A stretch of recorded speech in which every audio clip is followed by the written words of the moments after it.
नमस्कार। राजस्थान इतिहास कालीबंगा की सीरीज अपनी चल रही है और इस सेशन में, जैसा कि मैंने पिछले सेशन में आप लोगों से वायदा किया था कि जो प्रथम स्तर, इसको आप चालकोलिथिक ग्रामीण कृषक अर्थव्यवस्था का स्तर कहते हैं, और जो 2750 ईसा पूर्व से लेकर 2450 ईसा पूर्व तक का एक कालखंड है कालीबंगा में, जिसको आप पूर्व हड़प्पा स्तर कहते हैं, पूर्व हड़प्पाई कृषक स्तर कहते हैं। ये वो नवपाषाणिक बस्तियों वाला दौर है जब मनुष्य ने ताम्र धातु का प्रयोग आरंभ करके ताम्र उपकरणों और पाषाण उपकरणों की सहायता से कृषि एग्रीकल्चर सेटलमेंट कर लिया है।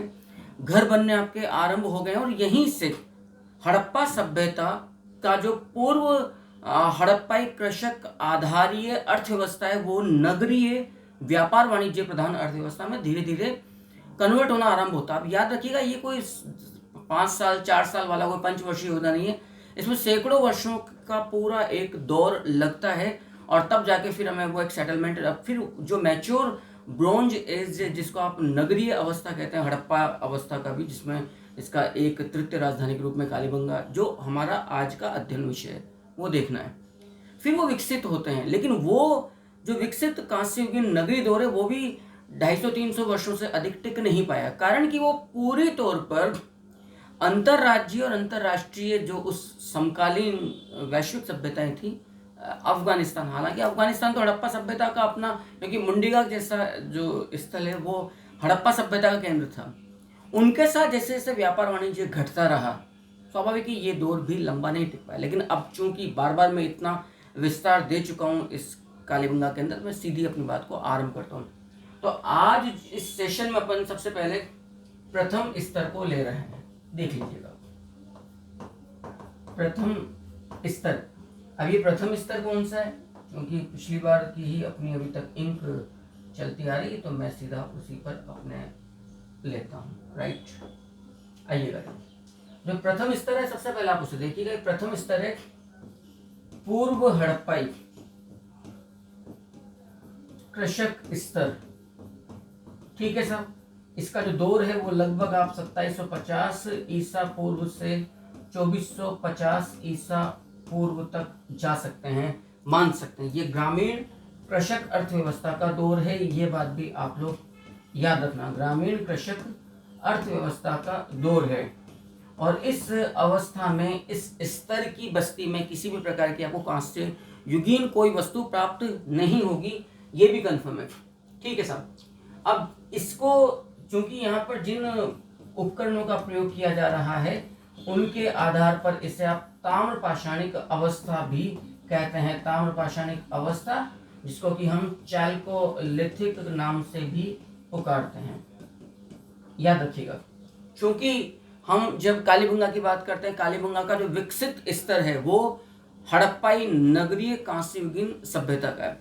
अब सबसे बड़ी बात ये बात निकल कर आती कि जब हम प्रथम स्तर की बात को आपके सामने रख रहे हैं, ठीक है, तो इसका मतलब एक कृषक दौर है। अब यहाँ की कुछ बातें मैं कह दूं। दुनिया की प्राचीनतम सभ्यता है कालीबंगा, जहां से आपको जुते हुए खेत, हल्के निशान, ग्रिड पैटर्न पर खेती, कपास, चना और सरसों की खेती प्राप्त हो रही है। एक ही खेत में एक ही वक्त में दो अलग अलग दिशाओं में दो अलग अलग फसलों के साक्ष्य हमें, खेती पैटर्न की बात कर रहा हूं मैं, क्योंकि याद रखना, बहुत स्पष्ट कर रहा हूं, nobody can claim me, nobody can in entire India. याद रखिएगा जो बात मैं कहने जा रहा हूं। इन खांचों से किसी प्रकार का अन्न का कोई दाना प्राप्त नहीं हुआ है, तो ये कहना कि जी यहां से चना और सरसों के दाने प्राप्त हुए, मूर्खता होगी।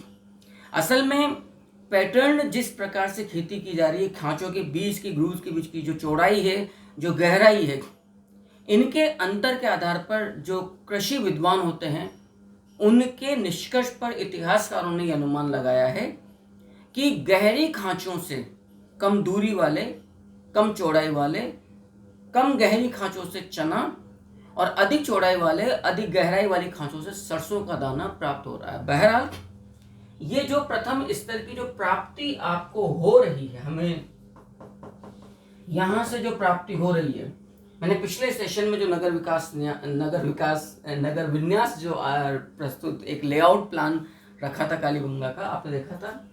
कालीबंगा तृतीय जो टीला था, कालीबंगा थर्ड जो टीला था, याद रखिएगा, क्योंकि ये सबसे छोटा टीला है और कालीबंगा प्रथम टीला जिसको आप पूर्वी टीला कहते हैं उसके पास स्थित है। इस पूर्वी टीले कालीबंगा थर्ड टीला जो ईस्टर्न एंड पर है, पूर्वी टीले के भी दक्षिणी पूर्वी दिशा में ये कृषक खंड आपको प्राप्त हुआ है परकोटे के बाहर। क्लियर? तो कालीबंगा थर्ड टीला जो कि असल में ईस्टर्न एंड पर है, ईस्टर्न एंड पर है के दक्षिणी, याद रखिएगा, पूर्वी छोर पर परकोटे के बाहर, परकोटे के बाहर कृषक खंड, याद रखिएगा, परकोटे के बाहर कृषक खंड या कृषि के साक्ष्य हमें प्राप्त हुए हैं। अब आपको यह बात भी याद रखना पड़ेगा, मैं पिछले सेशन बहुत स्पष्ट मैंने कहा था कि ऋग्वेद के अंदर, यदि मैं ऋग्वेद की बात करूं, ऋग्वेद के अंदर एक शब्द आता है जिसको आपने कहा है बहुधान्य कटक। ऋग्वेद में यह शब्द उल्लेखित है बहुधान्य कटक। अब बहुधान्य कटक शब्द का जो शाब्दिक अर्थ हमारे सामने निकल रहा है, कटक का मतलब किनारा, सरस्वती जो उपात्यका है, क्योंकि उसी नदी किनारे यह सभ्यता पल्लवित हुई है, तो उसके आसपास का जो फर्टाइल एरिया है, फर्टाइल लैंड जो उपजाऊ भूमि है, वहां पर ये उस जल से सिंचित भूमि पर कृषि हुई है। और चूंकि इतना अन्न उत्पादित हुआ है कि संभवतः अपने आसपास के अन्य समकालीन हड़प्पाई केंद्रों को भरपूर अन्न की आपूर्ति हुई है। चूंकि ये भूमि अन्नदा के रूप में रही है, इसीलिए सरस्वती को देवी तमा, नदी तमा कहा है, जो देवी के रूप में जीवन दे रही है। और संभवतः इस नदी की उपात्यकाओं के किनारे पर ही ऋग्वेद की ऋचाओं का भी सबसे अधिक यहाँ पर लेखन कार्य हुआ है। तो ऋग्वेद में जो शब्द आपको मिल रहा है बहुधान्य कटक, संभवतः ये कालीबंगा का जो पूर्व हड़प्पाई कृषक स्तर है, याद रखिएगा, पूर्व हड़प्पाई जो कृषक स्तर है, इसको ये एक तरह से रेफर कर रहा है, उसको ये इंगित कर रहा है। क्लियर है?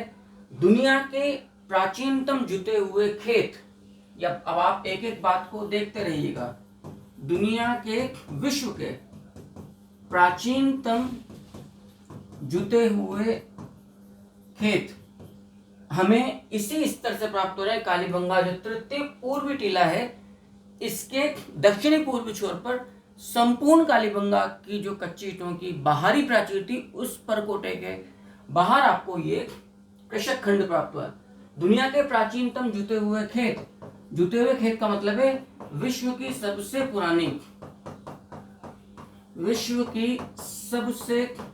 पुरानी हल की लकीरें, याद रखना, हल की लकीरें, जुते हुए खेत का मतलब ये हमें यहीं से प्राप्त हो रही है। यानी कि कालीबंगा के पूर्वी तृतीय टीला के परकोटे के बाहर दक्षिण पूर्वी छोर पर आपको प्राप्त हो रही है।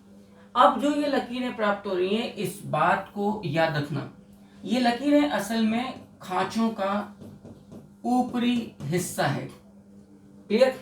ये जो जुते हुए खेत आपको प्राप्त हो रहे हैं, ये विशिष्ट प्रकार के जुते हुए खेत है, जिसको आप कहते हैं, इनका जब अध्ययन किया गया, कृषक विद्वानों को जब बुलाकर, यहाँ पर एग्रीकल्चर जो स्पेशलिस्ट हैं उनको बुलाकर जब यहाँ पर चीजें प्राप्त की गई, तो ये ग्रिड पैटर्न कृषि के साक्ष्य स्पष्ट कर रहे हैं। Grid pattern.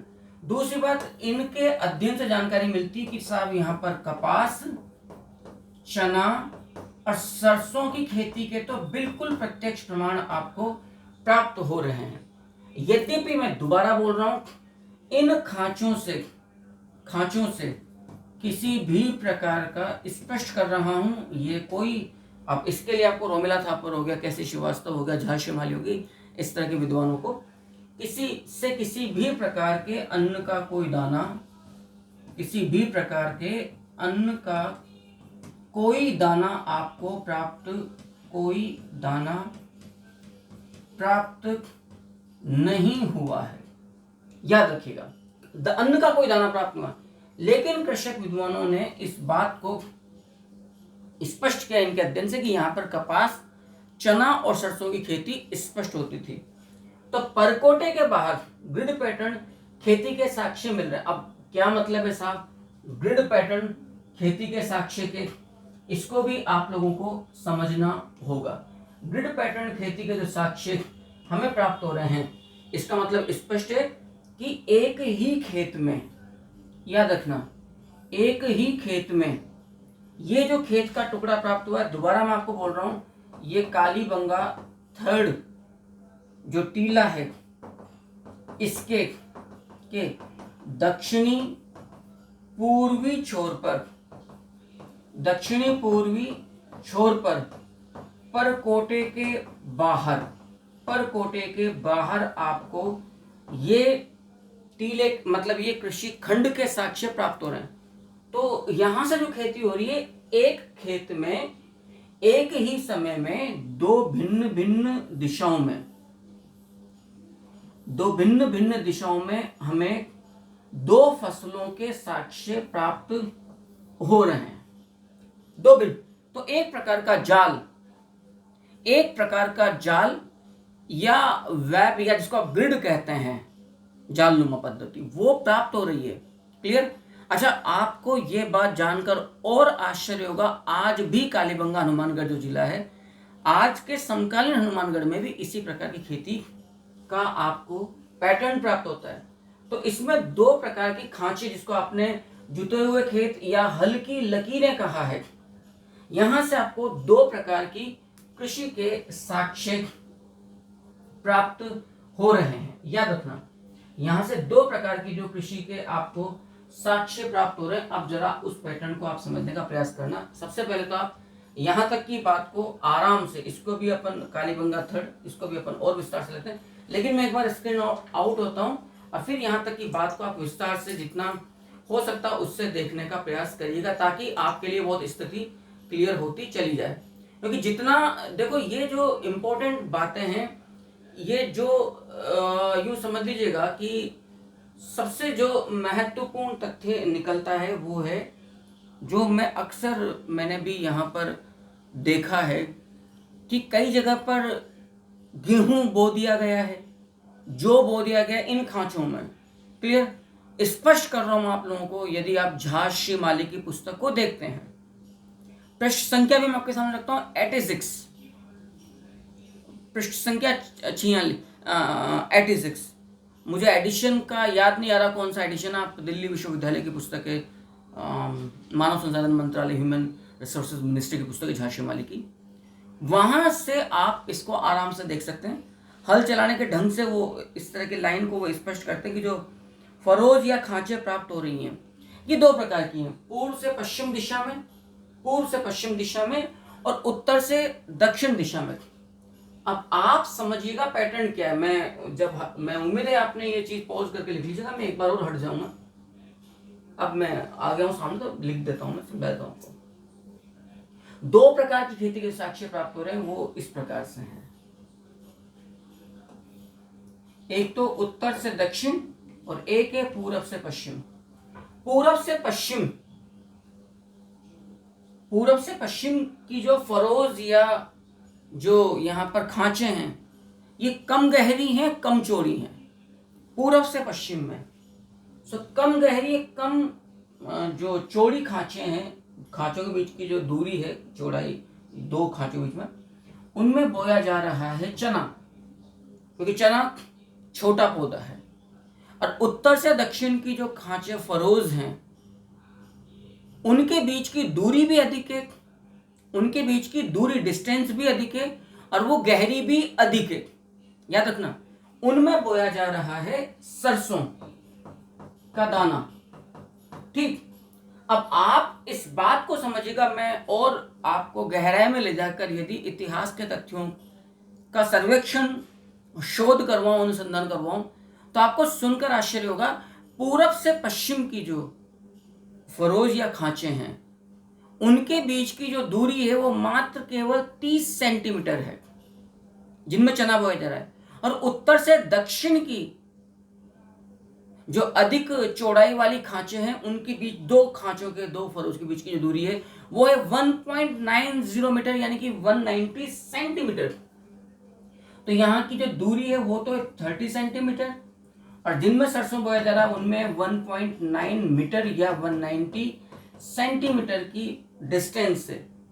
तो इस प्रकार से आप सुनकर आश्चर्य होगा, आप नोट करना, पिछले सेशन में आपने पूरा लेआउट टाउन प्लान देखा कालीबंगा का, इसलिए इसको आपने ग्रिड पैटर्न खेती, जाल पद्धति खेती, दुनिया की प्राचीनतम जाल पद्धति खेती या ग्रिड पैटर्न खेती आप कालीबंगा से ही प्राप्त कर रहे हैं। इसी स्तर से आपको चाक पर निर्मित मृदभांड भी कालीबंगा से प्राप्त हो रहे हैं। यहाँ पर 6 प्रकार के मृदभांड आपको जो प्राप्त होंगे विभिन्न स्तरों से, क्लियर, उनको अपन बाद में देखेंगे। लेकिन आई थिंक यहाँ तक की बात पैटर्न आपको समझ में आ गया। मैं दोबारा पिन पॉइंट कर रहा हूँ, खांचों से किसी भी प्रकार का दाना प्राप्त नहीं हुआ है, लेकिन हल्की लकीरों का जो कॉन्फ़िगरेशन या जो पैटर्न है, और जो दो, क्योंकि पूर्व से पश्चिम, उत्तर से दक्षिण में, और आज भी चूंकि कालीबंगा का जो आसपास का एरिया उसमें इस प्रकार की खेती की जाती है, तो आज की खेती के पैटर्न से तुलना करने पर जो खांचों की जो बीच की दूरी जिस तरह से वो लगभग समान है। हजारों सालों के समय के काल चक्र के परिवर्तन के बाद भी खेती करने का तरीका नहीं बदला है। उसके आधार पर ये अनुमान लगाया गया कि यहाँ पर कपास, चना और सरसों, और कपास की खेती का तो विश्व का प्राचीनतम साक्ष्य आप लोग पढ़ चुके हैं, याद रखना। कपास की खेती के में विश्व का प्राचीनतम साक्ष्य आपको मेहरगढ़ से प्राप्त हो रहा है, लेकिन हड़प्पाई सभ्यता स्थलों में कपास की खेती का प्राचीनतम साक्ष्य हमको कालीबंगा से प्राप्त हो रहा है। क्लियर है मामला? तो एक तो मेहरगढ़ तो खैर नवपाषाणी बस्ती हो गई है, और कपास, चना और सरसों यहाँ से आपको प्राप्त हो रहा है। मैं कुछ सेकंड्स के लिए स्क्रीन आउट होता हूँ, और अब आप यहाँ तक की बातों को ठीक से देख लीजिए, अच्छा रहेगा पेन डाउन कर लें तो आपके लिए भी समझना बहुत सही रहेगा। ठीक है साहब, मैं आगे अपनी बात को और रखता हूँ। अब जो और वस्तु अपने को यहाँ से प्राप्त हो रही है उनको भी आप लोग देखिए। हम प्रथम स्तर की बात कर रहे हैं अभी, इसको आपने कृषक स्तर कहा है, जिसको आपने कृषक स्तर कहा है। प्रथम स्तर ताम्रपाषाणिक स्तर, पूर्व हड़प्पाई कृषक स्तर। यहां से आपको चाक पर निर्मित